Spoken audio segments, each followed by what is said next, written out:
mirando por las cosas espirituales, mirando por las cosas que corresponden al Padre. Jesús le dijo a María, a Marta una vez, a María, a su madre le dijo, no sabía que en los negocios de mi Padre me es necesario estar. Y es importante, de la misma manera que dedicamos tiempo a muchísimas cosas que tienen que ver, que consideramos como importante en nuestra vida, en nuestro alrededor, como cosas como precisamente como cosas importantes, le dedicamos tiempo, le dedicamos esfuerzo. Para el que es del Señor, muchas gracias, hermano, para que el que es de Cristo, también las cosas espirituales son necesarias ser atendidas. Y mis hermanos, la vigilia nace como una necesidad. La vigilia nace como una necesidad. En los tiempos antiguos, eh, para los que han leído un poquito la palabra del Señor, la hemos estudiado un poquito, sabemos que en tiempos antes de Cristo, los pastores cuidaban los rebaños en la noche, en la montaña a veces, en el valle, en el llano muchas veces, y no se podía llevar muchas veces por causa de que el pasto estaba cerca, la comida estaba cerca de la casa, a veces era fácil llevarlas y el pastor podía descansar en su casa, pero muchas veces los rebaños tenían que ser llevados lejos porque el alimento estaba lejos, así que el pastor se trasladaba con el rebaño por la necesidad del rebaño.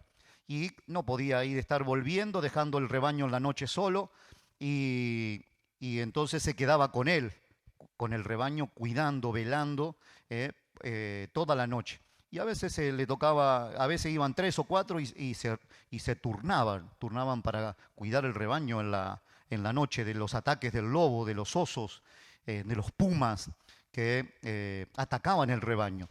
Y esto lo encontramos también luego como una figura de enseñanza espiritual. La palabra del Señor dice que nosotros somos las ovejas del Señor y que Él vela por nosotros. Pero además también a nosotros nos ha mandado a vigilar por nuestra propia vida. Y la costumbre, la bendita costumbre de poder vigilar, poder separar un tiempo, es también no solamente velar por nuestra necesidad, mirar por nuestra necesidad de alimentarnos la palabra del Señor, sino también, hermanos, por, de alguna manera, formar en nosotros una buena costumbre de esfuerzo. Porque en la vigilia mayormente la mayoría de gente trabaja durante todo el día y en la noche luego ya quiere descansar. Y para venir a una vigilia hay que hacer un esfuerzo, hay que tener la disposición a querer esforzarse. Muchas veces hemos tenido vigilias hasta las 7 de la mañana, creo que una vez subimos hasta las 7 de la mañana y uno se cansa y uno está. Pero hermanos, tengo yo como intención velar, ¿no? Vencer. Hoy vamos a estar, yo creo que hasta las 12 del mediodía más o menos aguantaremos bien. Yo le veo que tiene cara de aguantar usted, tiene cara de aguantador, ¿eh? Pero bueno, nosotros tenemos como costumbre que la vigilia no vamos tampoco a estar aquí todos dormidos, imagínense. Hablando en lenguas de ronquido, no vamos a estar aquí. Pero vamos a tener un tiempo de esfuerzo y mientras tanto vamos a usar el tiempo para leer la Escritura, estudiar la palabra del Señor, velar por muchas necesidades. Veíamos esta semana de ayunos, esta semana que viene, si el Señor nos permite, volveremos a tomar las semanas de ayuno, pero las semanas anteriores estuvimos viendo, velando por lo que la palabra del Señor decía en Primera de Corintios 11:30, 11:30, Primera de Corintios 11:30. Dice allí la palabra del Señor, por lo cual, la leemos en el nombre de Jesús, y dice allí, por lo cual hay muchos que están enfermos, otros están debilitados y algunos ya duermen, ¿no? Y veíamos haciendo un poco todo el estudio del contexto de este pasaje, de la palabra del Señor, en realidad Pablo está exhortando a la iglesia. había un problema en la iglesia de desorden. Había un problema de diferencia social, de clases sociales, y Pablo un poco exhorta a la iglesia a ser ordenada, ¿no? Y ese desorden se había producido mayormente había varias cosas que estaban pasando en la iglesia de los Corintios, de los Corintos, eh, y eh, eso había causado, dice la palabra del Señor, enfermedad, debilidad, y también otros habían ya, de alguna manera podemos tomar esa palabra durmiendo, algunos están durmiendo, muchos duermen, como que muchos habían perdido la sensibilidad espiritual.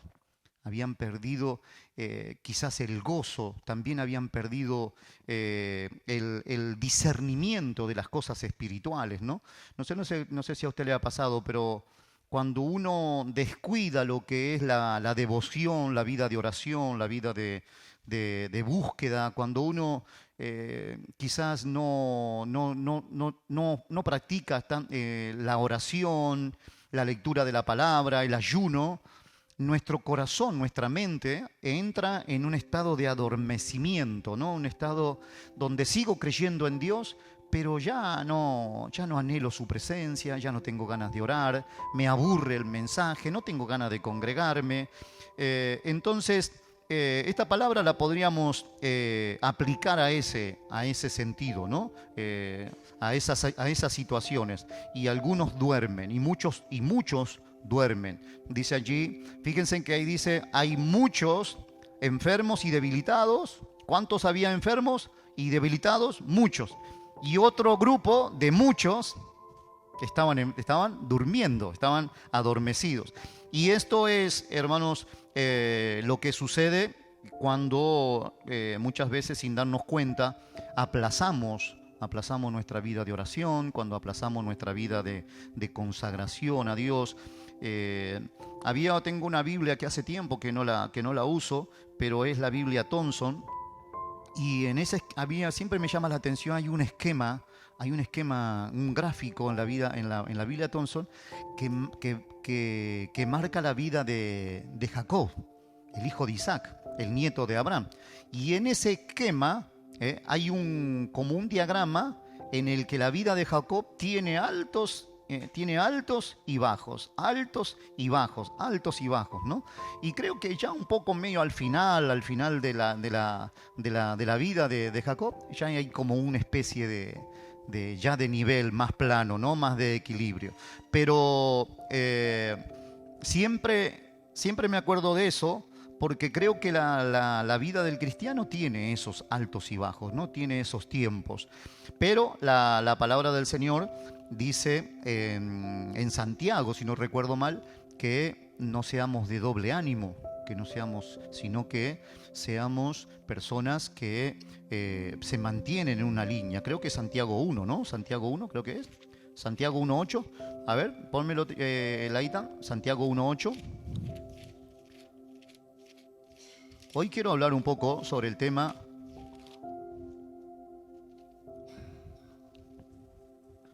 de la oración. El hombre de doble ánimo ¿cómo es el hombre de doble ánimo? Inconstante en todos sus caminos. Aquí la pregunta que deberíamos hacernos, ¿soy de doble ánimo? ¿Cómo sé si soy de doble ánimo? Porque soy inconstante. La inconstancia me grita, me dice a mí que posiblemente sea de doble ánimo.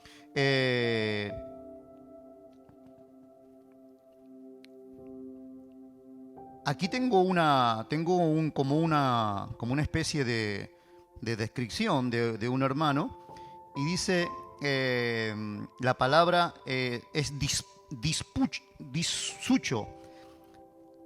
Dis es dos veces y suche es alma. O sea, como doble alma, doble pensamiento, doble emoción, doble voluntad. Como doble alma, ¿no? En el alma, ¿qué hay? La mente, las emociones y la voluntad. La mente, las emociones y la voluntad. Doble ánimo sería tener dos almas. Dos almas. Una en un momento dado ama a Dios, se quiere congregar, quiere orar, quiere leer la palabra, y cuando le agarra la chiripiolca, para los jóvenes la chiripiolca era lo que le agarraba el Chavo del Ocho en los tiempos de los años 70. Cuando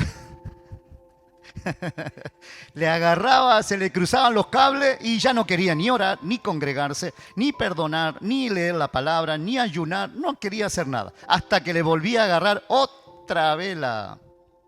Entonces el apóstol dice allí, el hombre que un día quiere y el otro día no quiere, no llega a ningún sitio.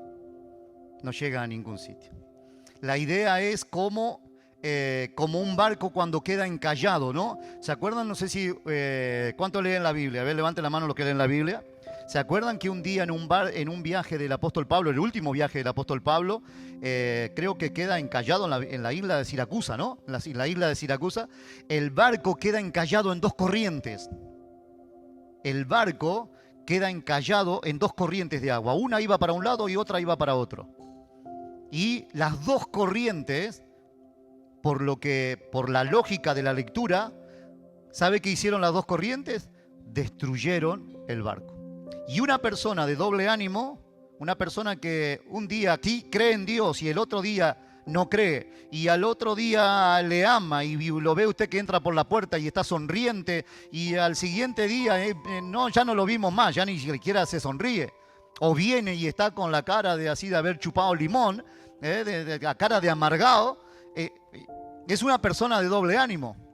Y dice la palabra que es una persona inconstante, le falta firmeza, le falta estabilidad, le falta establecerse, y está relacionado, por lo que dice el hermano aquí, con la inmadurez del carácter, de la relación de esa persona con el Señor. Y hermanos, es importante que nosotros podamos entender que muchas veces toda esta inconstancia puede traer enfermedad, debilidad o un estado de adormecimiento donde nuestra vida puede quedar adormecida. Lo decíamos el otro día, ¿no? Muchas veces, yo qué sé, a veces no se le ha dormido la pierna, ¿eh? Y usted se toca la pierna y la pierna está ahí, está enganchada aquí a la cadera y la mueve, pero no siente nada, ¿sí? La tiene que mover hasta que vuelve nuevamente, pareciera que vuelve a funcionar. Y mis hermanos, muchas veces el alma puede llegar a quedar en ese estado de adormecimiento donde no recibe, no siente la presencia del Señor, no está sensible a la presencia del Señor. Por eso es importante que nosotros oremos, y como la semana que viene, si el Señor lo permite, tengamos tiempos de ayuno. Señor, si estoy enfermo, sáname. Si estoy debilitado, fortaléceme. Y si estoy adormecido, Señor, despiértame. Dice la Escritura, despiértate tú que duermes y te alumbrará Cristo. Amén. Así que dígale al que está a su lado, si te vas a dormir, te voy a encender la luz de Cristo para que no te duermas. Vamos a ir a la palabra del Señor. No te duermas, no es tiempo de dormir. Si usted ve que se está durmiendo, le pega un codazo así santo, para que compórtate, dile, hombre de doble ánimo, mujer de doble ánimo. Vamos a ver la palabra del Señor. Vamos a ir al libro de los Hechos, capítulo 12. Vamos a encontrar un pasaje allí. Vamos a ver un solo versículo. La iglesia que ora cuando todo parece perdido. La iglesia que ora, que habla con Dios, que sigue hablando con Dios, cuando todo parece estar ya sin salida. Vamos a ir al libro de los Hechos. Pásame la guita ahí al libro de los Hechos. Dice la palabra del Señor, la leemos en el nombre del Padre, del Hijo y del Espíritu Santo. Dice, así que Pedro estaba custodiado, ¿en dónde? En la cárcel. Presta atención, mire, es bien importante. Una persona, un cristiano, conocido por un grupo de personas, amado por un grupo de personas, respetado, reconocido por un grupo de personas como el apóstol Pedro, por decirlo de alguna manera, ahora como más que nunca por el contexto, como el pilar de la iglesia, el líder de la iglesia, el pastor de la iglesia, por decirlo de alguna manera, como el pastor principal. Habían acabado de matar a Jacobo, hermano de Juan, hacía unos días, y Pedro, ahora el pastor de la iglesia, ¿dónde está? En la cárcel. ¿Sí? Y dice la palabra del Señor que estaba custodiado en la cárcel. No estaba puesto como un prisionero más. Estaba el pensamiento y el murmurar, el murmullo de que Pedro podría ser, los judíos eran personas aguerridas. Dentro del grupo del Señor había celotes, gente que era de pelear, gente que estaba preparada para la batalla, el cuerpo a cuerpo. Y Pedro lo meten en la cárcel y le dice: pónganle ahí una buena custodia, porque este personaje puede ser tratado se puede tratar de que lo quieran recuperar. Y ahora dice la palabra del Señor, así que Pedro estaba custodiado en la cárcel, pero la iglesia hacía oración sin cesar. Hacía oración ferviente, dice en otra versión. Hacía oración sin cesar, pero la iglesia hacía oración ferviente por él, a Dios por él. ¿Sí? ¿Tiene la versión la de la nueva traducción viviente? A ver cómo dice.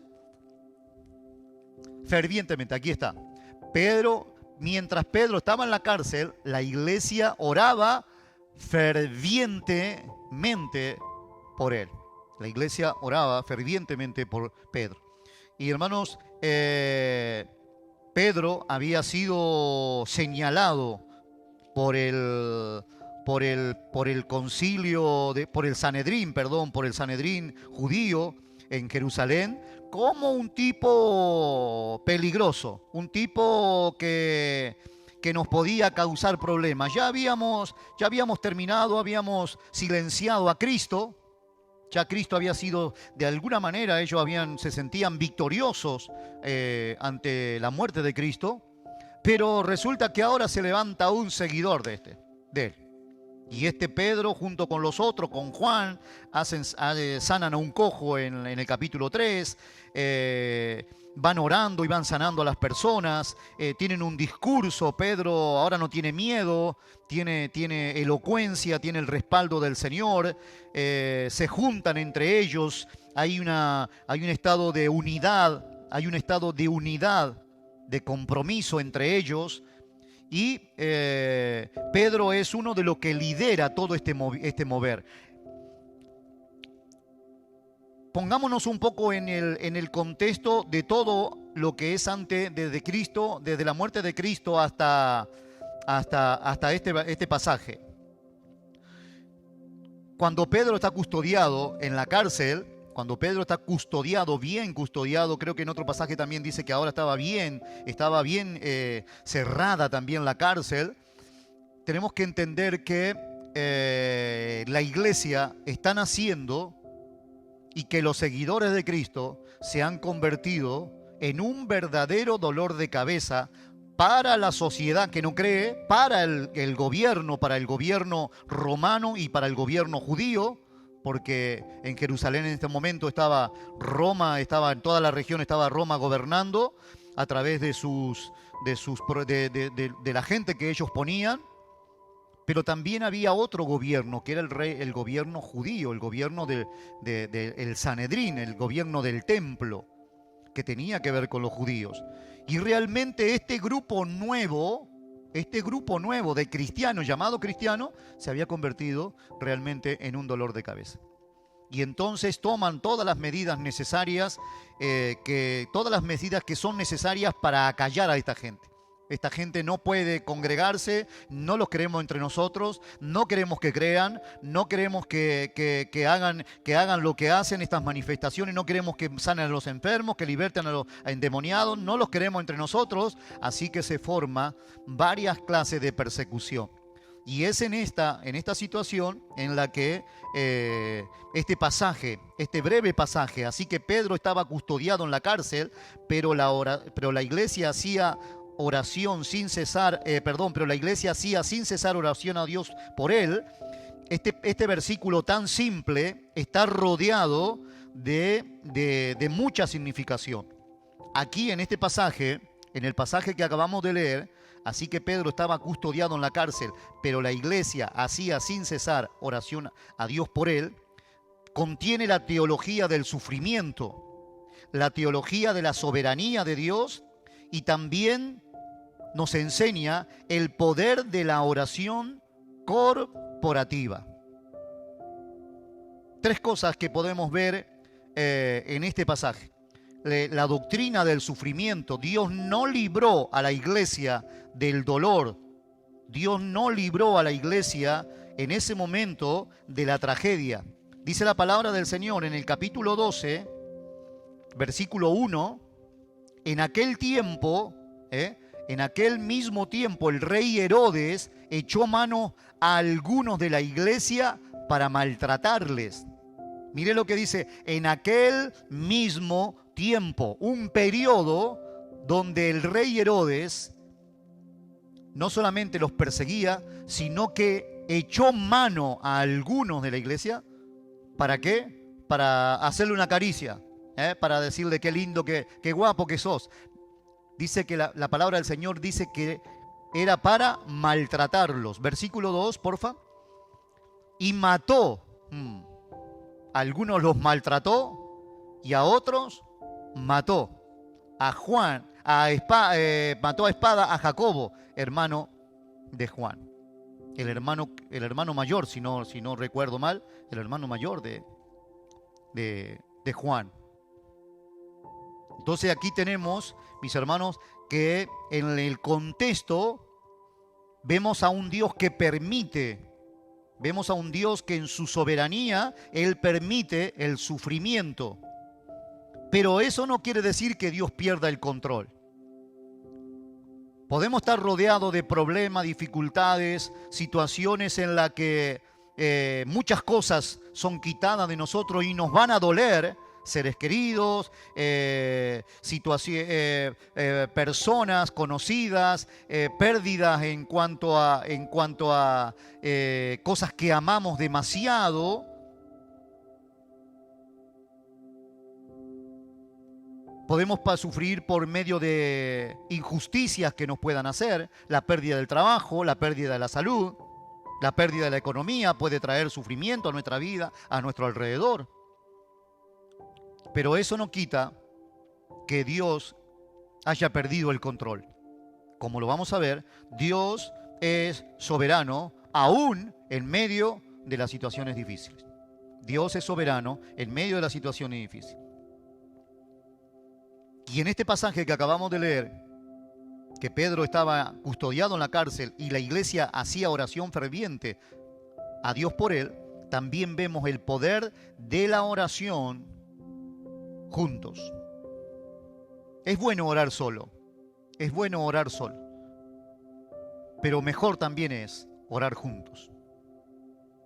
Y orar fervientemente, orar con un derramar de nuestro corazón del Señor, delante de la presencia del Señor. Mire, en ese pasaje, ponme el pasaje, porfa, 12:5, Laita, ponlo allí, el 12:5. Allí, en ese pasaje, no vemos milagros. En ese pasaje no hay milagros. Yo puedo leer ese pasaje solamente, sacarlo del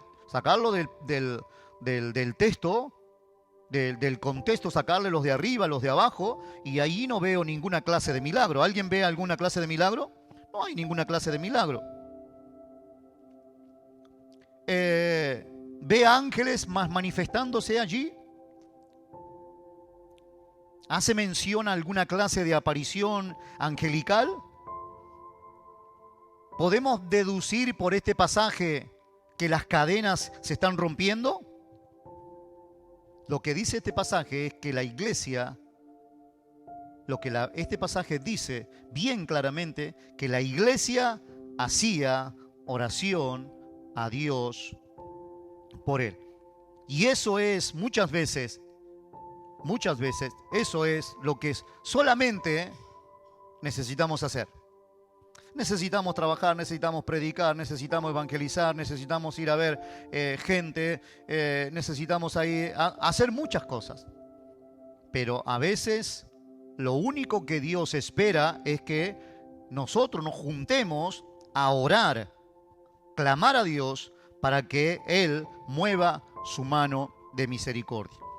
Mis hermanos, cuando uno lee todo el pasaje, el capítulo 12, que tiene 25 versículos, vemos que este es el corazón del capítulo.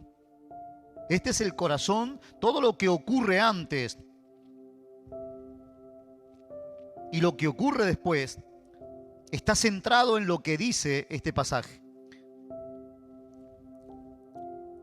Todo lo que ocurre antes de este versículo prepara el escenario. Y todo lo que ocurre después de este versículo es la respuesta de Dios. Todo lo que ocurre en los versículos 4, en los 4 versículos antes, es el escenario, prepara para que la iglesia ore. Hermanos, miren,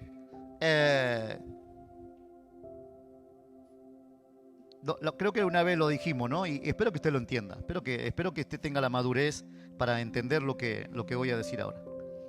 Pero a veces es necesario que Dios permita problemas, dificultades, adversidad, porque a veces es la única forma en la que Dios tiene, pareciera, de atraernos a nosotros. Nos bendice con esto, nos bendice con aquello, nos ama, nos sana, nos restaura, nos perdona. Y en lugar de acercarnos a Dios, lo que hacemos es distraernos, dispersarnos. Cuando uno lee, vamos a leer del capítulo 12, del versículo 1 al 4. Vamos a ver allí. Vamos a leerlo de corrido, Laya.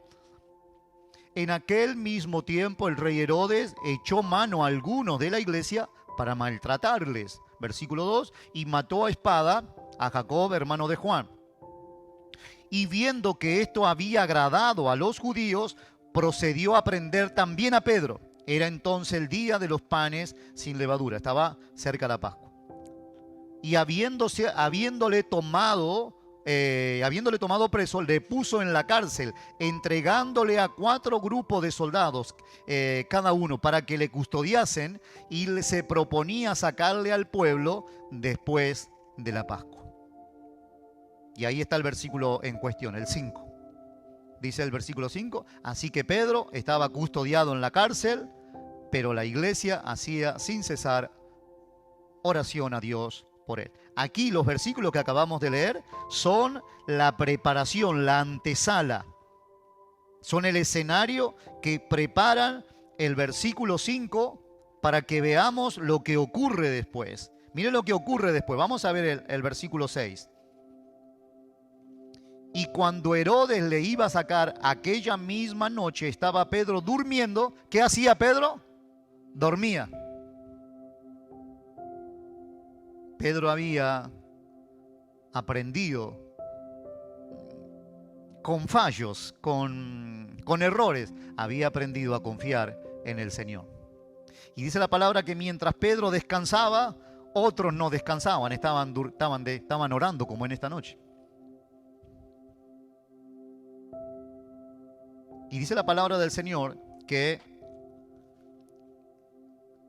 estaba Pedro durmiendo entre 2 soldados, sujeto con 2 cadenas, y los guardas delante de la puerta custodiaban la cárcel. Vamos a seguir hasta el versículo 19. Y cuando Herodes... vale. Y ese es el siguiente, sí. Es el 7, vale. Y aquí que se presentó un ángel del Señor, y una luz resplandeció en la cárcel. Y tocando a Pedro en el costado, le despertó. ¿Por qué despertó? ¿Por qué despertó el ángel a Pedro? Estaba dormido, diciendo, levántate pronto. Y las cadenas se le cayeron de las manos. versículos 8, y le dijo el ángel, cíñete y átate las sandalias, y lo hizo así, y le dijo, envuélvete en tu manto y sígueme. Y saliendo le seguía, pero no sabía que era verdad lo que hacía el ángel, sino que pensaba que veía una visión.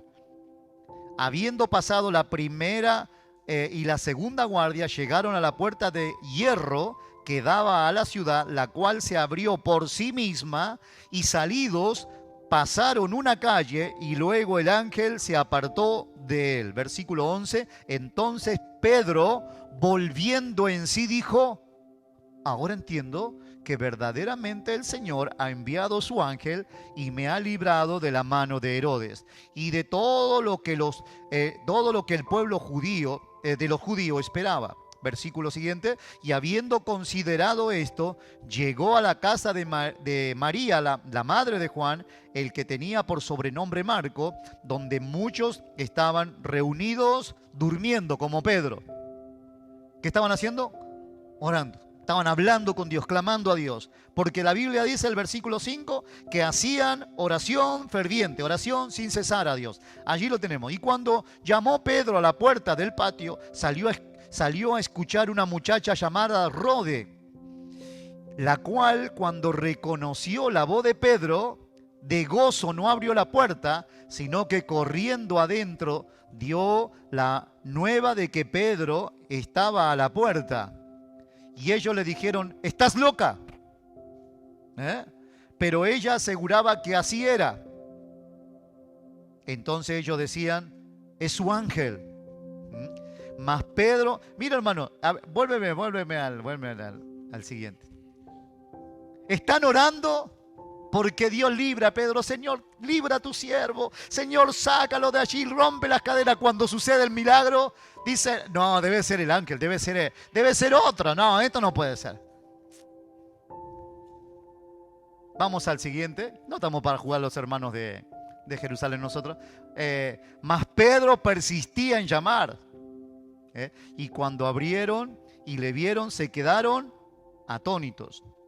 Dice, pero él, haciéndoles con la mano señal de que callasen, les contó cómo el Señor le había sacado de la cárcel y dijo, haced saber esto a Jacobo y a los hermanos. Y salió y se fue a otro lugar. Versículo 18, luego que fue de día, hubo no poco alboroto entre los soldados porque sobre qué había sido de Pedro. Hasta ahí, un momentito ahí nomás. Vuelve ese versículo. Imagínese, hermano, usted está custodiando a alguien aquí y de repente el que estaba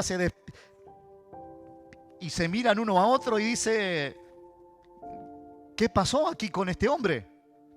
¿Qué fue lo que sucedió? ¿No? Seguramente los soldados echarían la culpa entre ellos, te dormiste, por eso no te enteraste. Y el otro pensaría lo mismo. Lo cierto es que ninguno de ellos se enteró de que Dios había sacado a su siervo de allí del medio de ellos. Dice allí versículo 19, mas Herodes, habiéndole buscado sin hallarle, después de interrogar a los guardas, ordenó llevarlos a la muerte. Después descendió de Judea a Cesarea y se quedó allí. Ese es el versículo 19, ¿no? Ahí lo tenemos. Ahí tenemos el contexto. Después hay varias cosas más, Después hay varias cosas más que suceden allí. Está la muerte de Herodes, de este que había matado a los cristianos.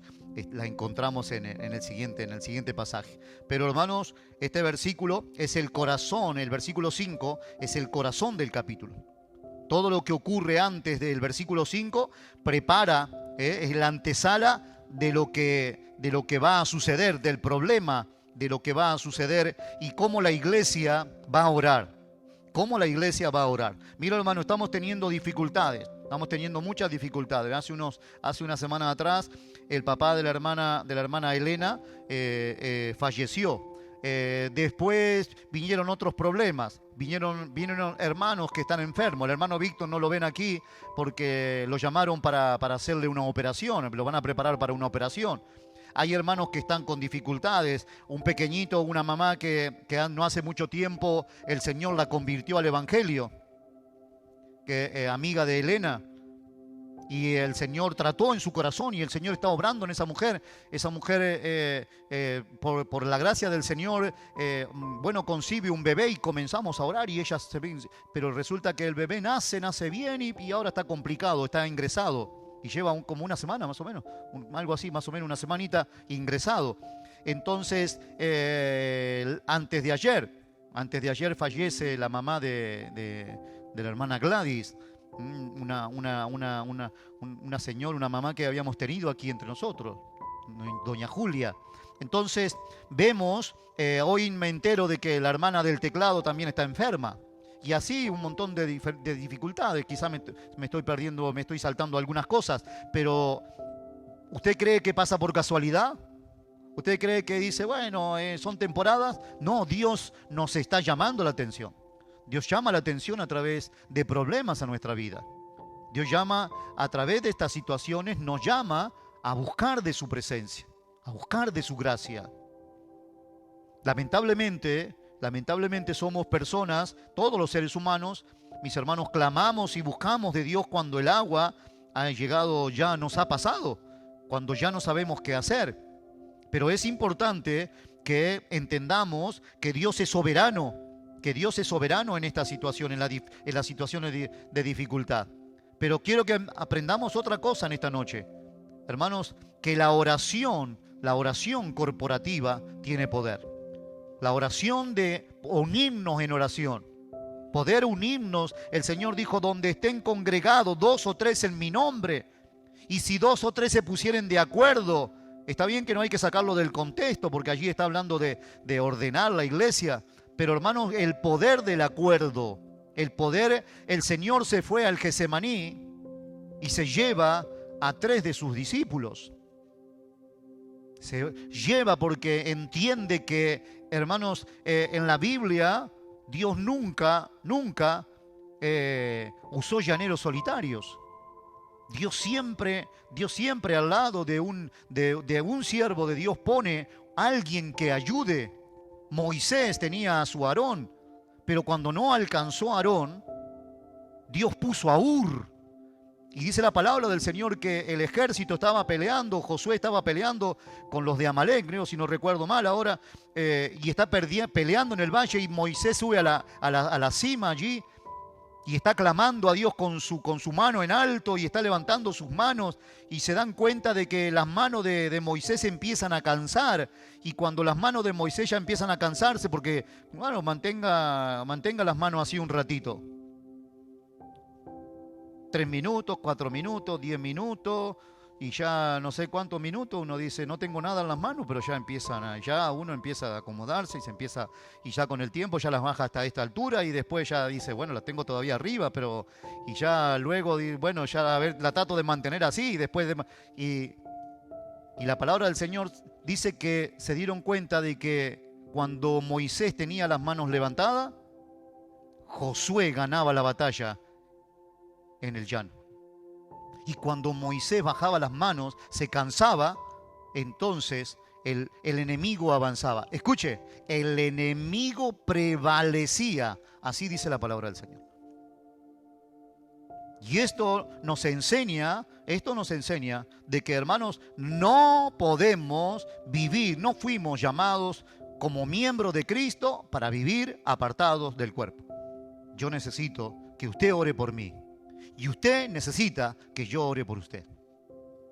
Y esto baja la arrogancia, baja el orgullo, baja la altivez. Yo no necesito de la iglesia, yo no necesito de ningún hermano. Mi hermano, córtese el dedo. Yo vi a un hombre en Argentina estábamos trabajando en una empresa donde armábamos carretones que se llevan las máquinas pesadas, esas máquinas que aplanan el asfalto y todas esas cosas, y nosotros armábamos carretones y tenían que ser carretones muy, muy reforzados, así que las chapas que cortábamos con soplete y luego había que soldar y amolar y hacer un montón de cosas, y de repente veo a un hombre que está preparando su herramienta en la máquina, en la piedra, que gira a muchísimas miles de revoluciones por minuto, y el hombre quita la protección de la piedra y se pone ahí a afilar su herramienta. De repente, No se da cuenta el hombre que el dedo, este dedo, le había desaparecido. Y yo salgo de los vestuarios así. Se llamaba Daniel, pero le decíamos el toro, porque era así grandote y siempre andaba con una hacía, hablaba, era bruto, hermano, como choque tren. ¿Ah? Y le veo y le digo, Toro, ¿qué te ha pasado? Y me dice, me mira, porque tenía la antiparra, pero él se ve que siente un murmullo. Y entonces me mira y le digo, ¿qué te ha pasado? ¿Qué te ha pasado en la mano? Y no me escucha y se aleja. Y entonces me saca, le digo, ¿qué te ha pasado en la mano? Y entonces se mira y le faltaba el dedo. Chorreaba sangre, el tipo ni se daba cuenta. Le había arrancado la piedra, se había partido la herramienta y se había arrancado el dedo. Entonces enseguida hicimos un torniquete, los llamamos rápidamente, hicimos un torniquete, tratamos y se lo llevaron. Y cuando ya lo cargan en la ambulancia, me doy cuenta y digo, se van sin el dedo de este. Se van sin el dedo, así que me voy corriendo para ver y encuentro un dedo, hermano. Yo nunca había visto, estaba todo destrozado. Estaba todo destrozado, así era un pedazo de carne ahí. Así que encontramos el dedo y se lo llevó el encargado de turno que teníamos, cargó el dedo y salió atrás de la ambulancia para allá. No recuerdo, le digo sinceramente si le lograron poner el dedo. Creo que no, creo que lo perdió. Pero siempre me acuerdo de eso, hermano, me acuerdo de esto. Quiero compartírselo. Ese dedo podría haber sido muy dedo y muy diestro, pero fuera de la mano no es nada. Y la Biblia dice que nosotros somos miembros los unos de los otros. Y yo tengo la santa obligación, si tengo una relación con el Señor, de orar por usted. Y usted tiene la santa obligación, si usted tiene una relación con el Señor, clamar a Dios por mí. Eso es la iglesia. Eso es mantenernos. Nos mantiene en unidad, nos mantiene en un equilibrio sano, nos mantiene también con una mentalidad sin orgullo. Los pastores corremos el riesgo de este orgullo ministerial, corremos el riesgo, y esto lo vemos muchas veces cuando se le reconoce un ministerio a alguien. Y antes de que se le reconozca anda humilde y sirve, pero se le reconoce y ahora ya camina diferente, ya entra a la iglesia de manera diferente, mira a los hermanos de manera diferente. Y esto no debe ser así, esto no debe ser así en ninguno de nosotros. Debemos mantenernos entendiendo, teniendo en mente que, hermanos, somos un cuerpo, somos un cuerpo. El contexto de este pasaje, del pasaje que acabamos de leer, Hechos 12:5, vemos que ocurre bajo el reinado del rey Herodes Agripa, el rey Herodes Agripa, el primero. Este gobernante se lo conoce porque era un hombre violento y era un hombre oportunista. Era un hombre que no tenía sensibilidad. Yo no lo sabía, yo la verdad que me enteré hace poco. Sé que en Corea del Norte, el coreano que no me recuerdo yo el nombre, no me lo he apuntado, es terrible. Sé que tuvo un alzamiento en su familia, uno de sus parientes, yo no sabía bien quién, no sé si el cuñado o el primo, ¿no? Yo no lo sabía, sabía que lo había metido preso. Pero resulta que filtraron un vídeo, yo no lo vi, a mí me lo dijeron. Si lo digo, si estoy mintiendo es porque el que me lo dijo me mintió. Pero que lo ponen delante de un cañón, a unos 300 metros de un cañón, y le disparan con un cañón y lo graban para mostrarle al resto de la población el poder que el gordito coreano tiene. Herodes Agripa, era un hombre violento, era un hombre oportunista. Hace muchos años, cuando comenzamos Jesús, Vida y Libertad, estábamos en Bufalá, nos llegó un contacto de la iglesia, perdón, de la asociación Puertas Abiertas, eh, que tiene todas las estadísticas de la iglesia perseguida en el mundo. Y el hermano que nos contactaba, el representante de aquí en España, nos decía, hermanos, me decía, pastor, estate orando porque tenemos a una hermana que la tenemos en un lugar escondida, que logramos sacarla de Corea del Norte, del campo de concentración. Logramos rescatar a esa mujer. Ya es una mujer anciana. Llegó al campo de concentración cuando era muy pequeñita. Muy joven, perdón, muy joven. Ha sido violada, ha sido abusada, ha pasado hambre, ha agarrado cantidad de pestes.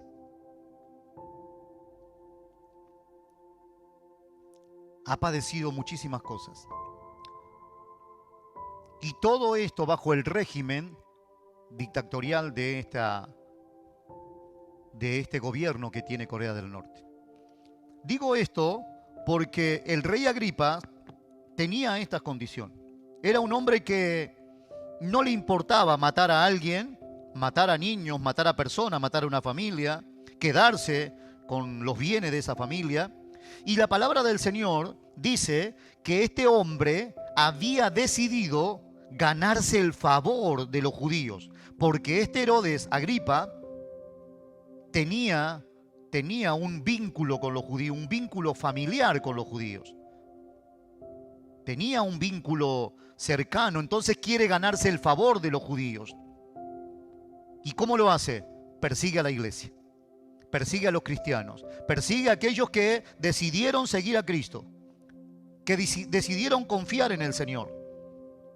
La palabra del Señor dice que Jacobo, hermano de Juan, ya había sido ejecutado, lo había sido muerto a espada. Ahora Pedro es arrestado y encadenado. ¿Cuál era el siguiente paso? Jacobo había sido muerto. Algunos ya habían sido maltratados. Jacobo así había sido muerto. Pedro había sido arrestado. Lo que estaba sucediendo cuando este versículo sucede es atroz, da miedo. Imagínese usted ahora, tratémonos de poner en ese contexto. Que ahora nos hemos enterado de que un hermano de nuestra congregación ha sido muerto por los gobernantes de este lugar. Y que nos están buscando a nosotros ahora. Y se llevan a alguien, no solamente matan a un hermano de aquí, sino que ahora se llevan a uno de los líderes de la iglesia, a uno de los siervos de la iglesia. Y que la Biblia dice que Herodes se proponía a ese líder ejecutarlo. Fue una situación que fue de menor a mayor. Empezó con maltrato, siguió con asesinato, ahora con un arresto.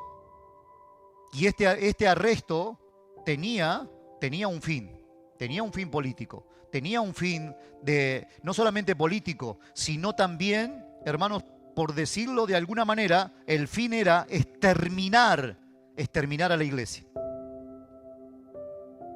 Porque dice la Biblia que se proponía sacarlo después de la Pascua para entregarlo y matarlo. Dice allí versículo 4, habiéndole tomado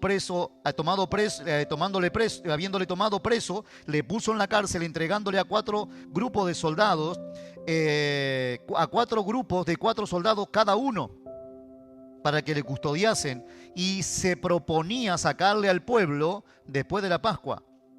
¿Para qué se proponía sacarlo? Para ser apedreado. Y de alguna manera seguir con lo que había estado pasando con aquel plan de exterminio. Mira, hermano, escuche. Creer en el Señor Jesucristo no nos resultará fácil. Creer de verdad en el Señor Jesucristo no te resultará fácil. Pregúntate, ¿has creído de verdad en el Señor? He confiado absolutamente mi respirar, mi existencia, la he confiado en la mano del Señor, porque eso tiene un precio. Eso tiene un despertar, produce un despertar en las tinieblas. Herodes, como todos los que gobernaban en aquel tiempo, sin la presencia de Cristo, estaban bajo el gobierno demoníaco. Y los demonios ahora se proponían, usando a Herodes y a todos los gobernantes y a todos los religiosos de aquel tiempo, exterminar a la iglesia, porque la iglesia estaba causando un gran estrago en el reino de las tinieblas. Los endemoniados eran libres, los muertos eran resucitados, los enfermos eran sanados, los paralíticos caminaban, y los demonios estaban ahora enardecidos, incitando a todos los gobernantes. Y mis hermanos, la iglesia sabe eso.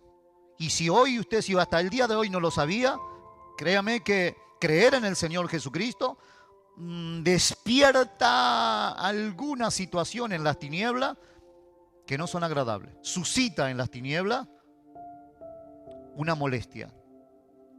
Y Él atacará nuestra salud, tratará de atacar nuestro matrimonio, tratará de atacar a nuestros hijos, tratará de atacar nuestra economía. El diablo siempre, la palabra del Señor dice, le dice Pablo, hermano, le dice a la iglesia, hermanos, porque no ignoramos, ¿qué cosa?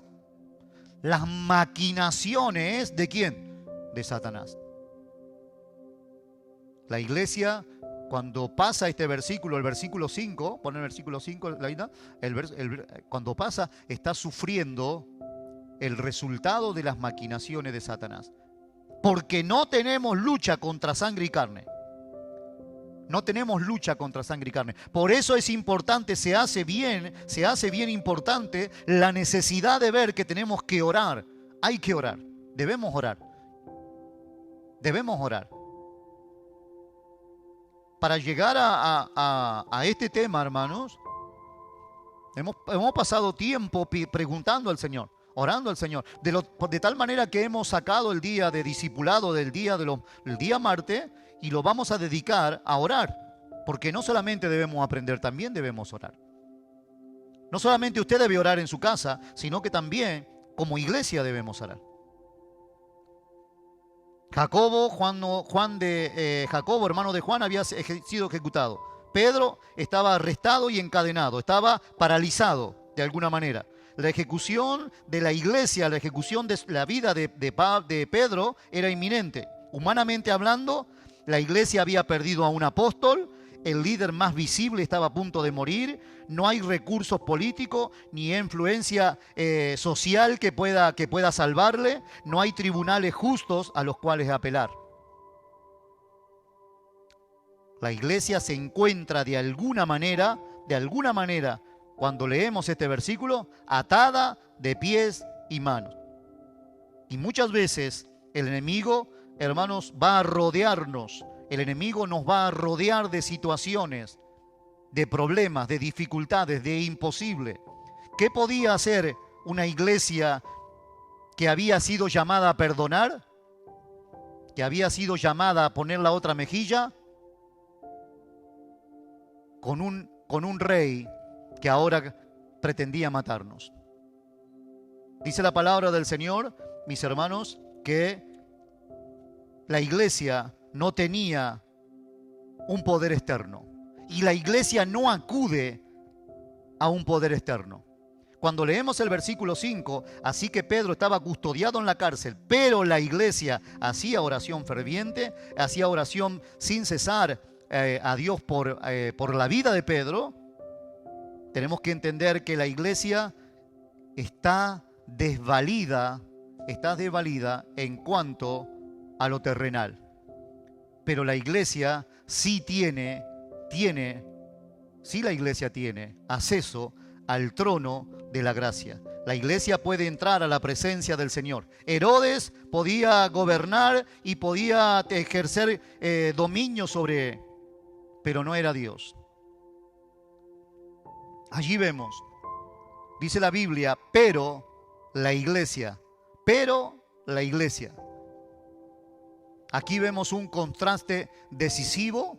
Aquí vemos una diferencia entre el poder humano y los recursos de la iglesia. Escuche, el poder humano y los recursos de la iglesia. Si usted está apuntando esto es bien importante que lo apuntes. Aquí vemos en ese pero la iglesia, estamos viendo que hay una gran diferencia entre los recursos humanos y lo que la iglesia tiene en el cielo. Los poderes que la iglesia le han sido dada, le han sido concedidos. Y este es un contraste decisivo. Muchas veces en medio de los problemas, lo único que dejamos para lo último es la oración. En medio de las dificultades, a lo que menos se nos ocurre ir es a la oración. La respuesta espiritual a esta decisión es correcta. ¿Qué pretendía Dios permitiendo que la iglesia fuera perseguida? Que la iglesia orara. ¿Y qué hizo la iglesia? Oró. ¿Qué pretendía? ¿Qué pretende Dios? ¿Qué pretende? Pregúntate. ¿Qué pretende Dios qué pretende hacer conmigo cuando llegan los problemas? ¿Qué pretende Dios? Que ores. ¿Y qué debes hacer? Orar. Ese pasaje es bien importante porque Dios está esperando que la iglesia ore. Me imagino al Padre, al Hijo y al Espíritu Santo estando con ellos, pero también en el cielo, diciendo, vamos a generar toda una situación, vamos a generar todo un problema alrededor de la iglesia para que la iglesia se una y ore. Así que están esperando. Y aunque Dios conoce lo que va a venir, eso no significa que Dios no pierda el poder de asombro. Cuando Dios ve a la iglesia haciendo lo que Él esperaba que hiciera, entonces es cuando comienzan a pasar los milagros. Los milagros van a llegar a nuestra vida cuando hagamos lo que Dios espera que nosotros hagamos. Esa es una frase que no me la he escrito, pero lo están grabando, ¿no? ¿Están grabando? ¿Están grabando? Cuando nosotros hacemos lo que Dios espera que nosotros hagamos, entonces el milagro se va a suceder. Podríamos nosotros decir, pero qué malo que es Dios, no lo pudo haber matado antes a Herodes, y Herodes va a morir luego, más tarde, no lo pudo haber matado antes de que sufrieran los hermanos. ¿No pudo Dios allí parar el maltrato contra la iglesia? ¿Por qué Dios permite que Pedro, pobrecito Pedro, lo lleven preso ahora con 16 soldados? 4 por 4, 16, ¿no?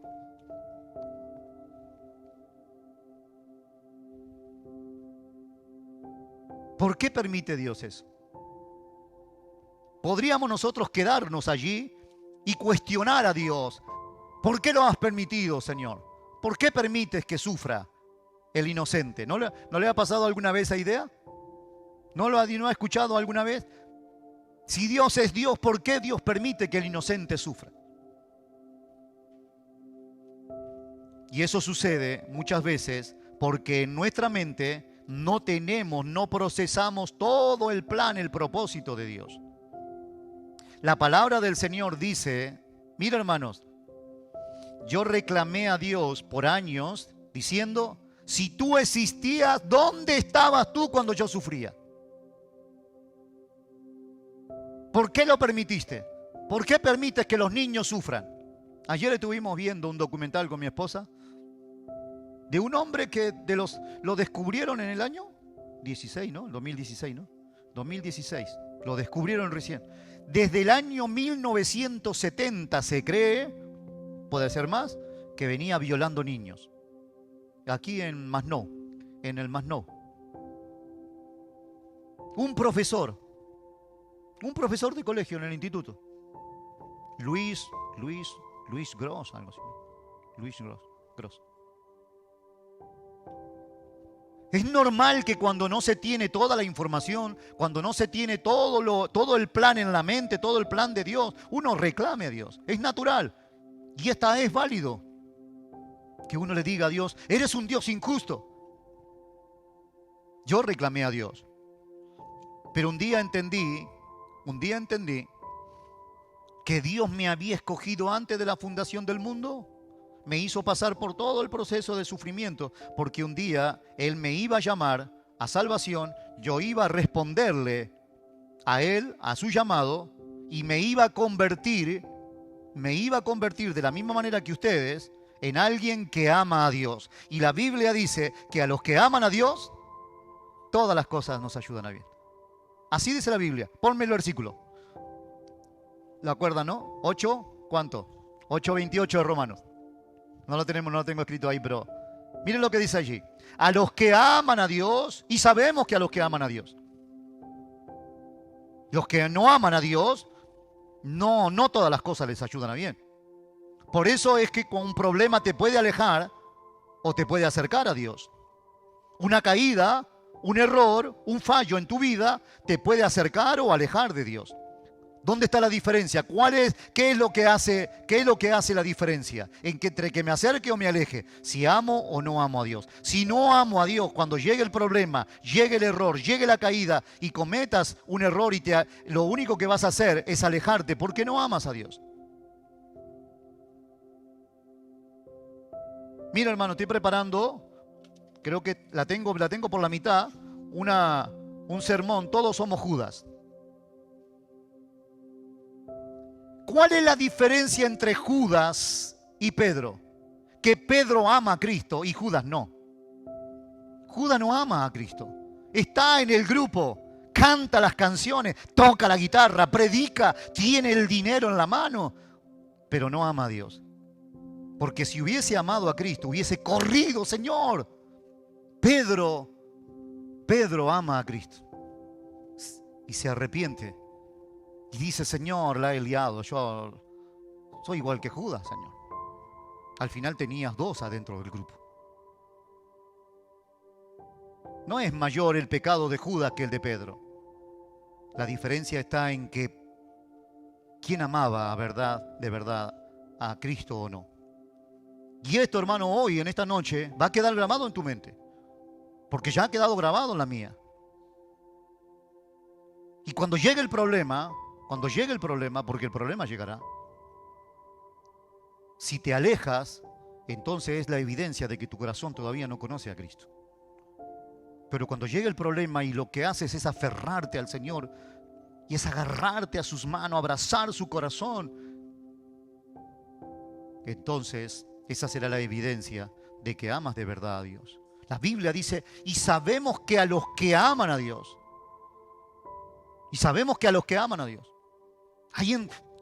hemos aprendido que a los que aman a Dios, todas las cosas les ayudan a bien. Las cosas del pasado, del presente y del futuro.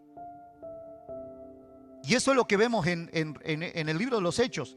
Vemos el pasado, vemos lo que ha pasado con Herodes. Ha echado, ha matado, ha maltratado a algunos y a otros lo ha matado. Y ahora ha metido preso al pastor de la iglesia.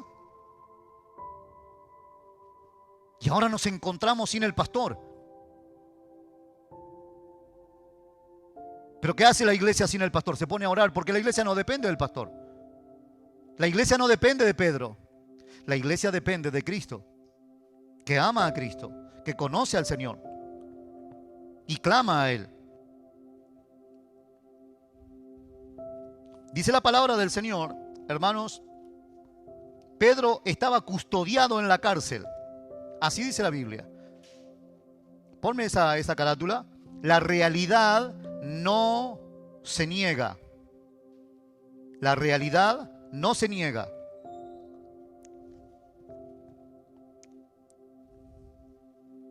La realidad no se niega. Había una prisión real, la prisión no era simbólica. Había vigilancia extrema, cadenas y soldados, pero una fe que no niega la realidad. Pedro estaba custodiado. Pedro era real, la prisión era real, la vigilancia era real y la opresión, porque estos 16 soldados ejercían una opresión sobre este hombre. Tenemos que entender, mira hermanos, tenemos que entender algo. Roma estaba por encima de los judíos y los trataban como una porquería. Ya no los querían por ser judíos, ya simplemente por ser judíos ya los tenían en poco. Pero ahora a Pedro se le había agregado ahora otra, que era cristiano. Peor todavía, doble plaga. Si antes era un pulgoso y sarnoso, ahora ya es la escoria. Que es que no lo queremos, es que no me han dado la orden, pero si me dan la orden, te atravieso con la espada. Por eso le ponen 16 soldados. Y Pedro siente la opresión. Yo sinceramente, hermanos, yo no sé si Pedro se durmió porque estaba confiando en el Señor. Lo cierto es que la Biblia dice que la cárcel era real, la vigilancia era extrema y las cadenas y los soldados eran reales. Pedro no estaba cómodo en la cárcel. Pedro no estaba de vacación en la cárcel. Pedro estaba muy incómodo, estaba retenido, había sido privado de su libertad y seguramente le había llegado al oído a Pedro de que pasada la Pascua, pasada ya la fiesta del Cordero, seguramente le cortarían la cabeza. Pedro ya sabría eso. Ahora, la Biblia, la palabra del Señor, nos dice que nuestra fe vaya a negar la realidad. Tiene que negar la realidad. No fuimos llamados a vivir una fe, todo está bien, paz y amor, y la señal aquella, ¿no? del símbolo de paz y aquellos que hacían con la manito así, y todo está bien, no pasa nada, estamos chévere. No, había un problema. La fe a la que Dios nos ha llamado es una fe que enfrenta problemas, dificultades. Nos enfermamos, tenemos problemas muchas veces en la familia, tenemos problemas en las relaciones.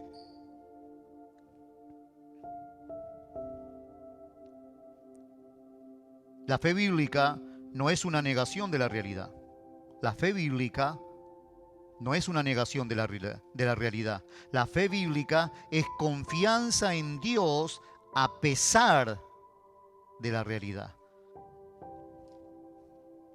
La fe bíblica no es una negación de lo que nos sucede. Tengo problemas económicos, tengo problemas de salud, problemas en la familia, problemas en el colegio, problemas en el trabajo. Todos esos problemas son reales. Y nuestra fe no es una venda y ahora vamos a la iglesia y confiamos en el Señor y ahora todo es por fe y confiamos y no vemos nada. No, los problemas llegan a nuestra vida.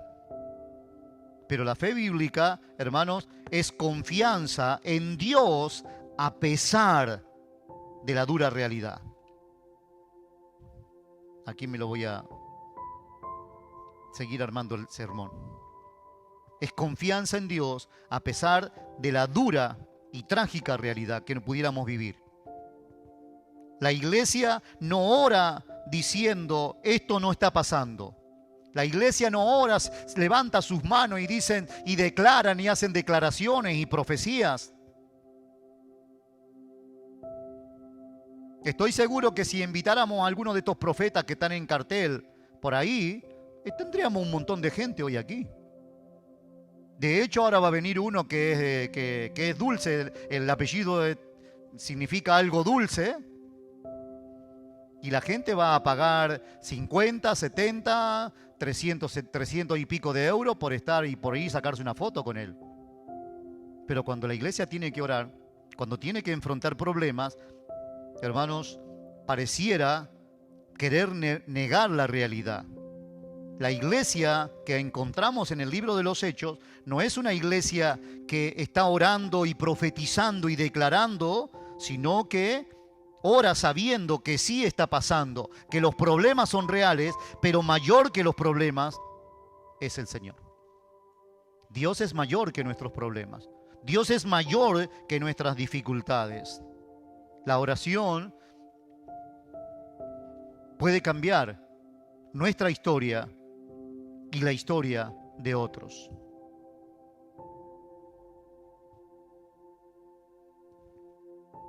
Escuché el testimonio de un hermano en el que este hermano está en Corea del Sur orando al Señor a cierta hora y tiene del otro lado, yo no sé si en Canadá, por allí tenía él un hermano en la fe y un hermano de la carne, un familiar, pero también un hermano en la fe, que se había apartado Este llevaba muchos años, que estaba en Canadá, llevaba muchos años apartado. Y había comenzado a tomar y había comenzado a vivir una vida alejada de Dios. Y este hermano que está en Corea había perdido el contacto con ellos venían de la parte norte de Colombia, los dos. Pero uno había, por diferentes situaciones, uno había viajado hacia el norte y el otro se preparó y confiando en el Señor, un día lo mandaron de misionero a Corea y está allí en Corea del Sur y están orando y no tienen contacto hace muchos años. Y este hermano orando al Señor en la madrugada, una madrugada, el Señor le muestra a él, orando con los ojos cerrados, le muestra que su hermano está mal. Y que su hermano está caminando por un camino, él dice, yo veo a mi hermano caminando y caminando por un camino oscuro y yo no sé, de alguna manera sé que el camino se está por terminar y cuando mi hermano llegue a la final del camino, él no sabe lo que hay un gran abismo. Un gran abismo. Y él ve a su hermano caminando allí apresuradamente, va caminando muy, muy, muy seguramente, sin darse cuenta de que está caminando al abismo, hacia el abismo. Y mientras el otro está dándole al trago y con mujeres y drogándose, y allí le va bien en Canadá, y este hermano comienza a orar. Y de repente el Señor le dice, ora por tu hermano, ora por tu hermano, ora por tu hermano. 3 veces, ora por tu hermano, clama a mí por tu hermano. Y él comienza a orar. Y comienza a orar y comienza a orar y le pide al Señor y de repente ya no ve más la visión. Ya después ya no la vio más a la visión.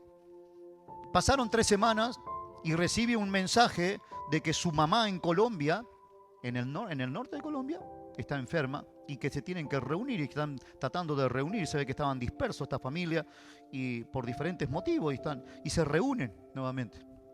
Y se encuentran este hermano, el hermano de Corea, que estaba en Corea junto con el otro. El de Corea llega primero, está con su mamá, y a los 2 o 3 días llega el otro.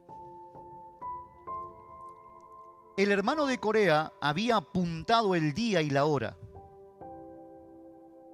Había apuntado el día y la hora en el que el Señor le muestra la visión.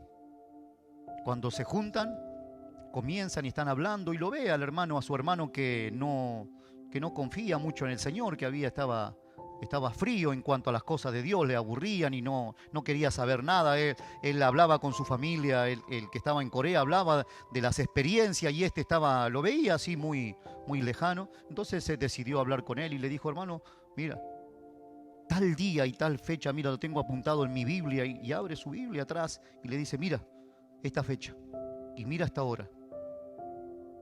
Ese día el Señor me mostró que orara a ti, me mostró que estabas caminando por un camino hacia un precipicio y que orara por ti. Entonces aquel hombre se quebrantó y comenzó a orar, y comenzó a llorar, perdón. Y fue tanto el quebrantamiento que no le quedaron fuerza en las rodillas y se cayó al suelo. Y este otro se arrodilla también con él sin entender qué es lo que está pasando. Y pasado un rato él le dice, hermano, esa misma noche, yo tuve la intención de pegarme un tiro en la cabeza. Hermanos, cuando nosotros somos guiados a orar, debemos entender que puede ser muy dura la realidad o puede ser muy desconocida para nosotros. El problema que nos rodea puede ser comprendido o no por nosotros. Pero cuando somos guiados y cuando nos ponemos a orar y a clamar a Dios, Dios es el Dios que puede cambiar nuestra historia y la historia de otros. Si uno mira físicamente, secularmente este pasaje, entendemos que Pedro no le quedan muchas horas. No le quedan muchas horas. Pero la iglesia está orando. La iglesia está clamando. Y eso cambia la historia de Pedro. Pedro no sabe qué está pasando. De hecho, lo podemos ver cuando lo vemos el relato. No entiende mucho qué es lo que sucede. Pero Dios sí está entendiendo. Dios sí está comprendiendo. La iglesia ora y tampoco entiende. Pero Dios sí sabe. Por eso en esta noche, póngase sobre sus pies. Y vamos a pedirle al Señor que Él nos ayude a orar. Aún en medio de lo incomprensible. Aún en medio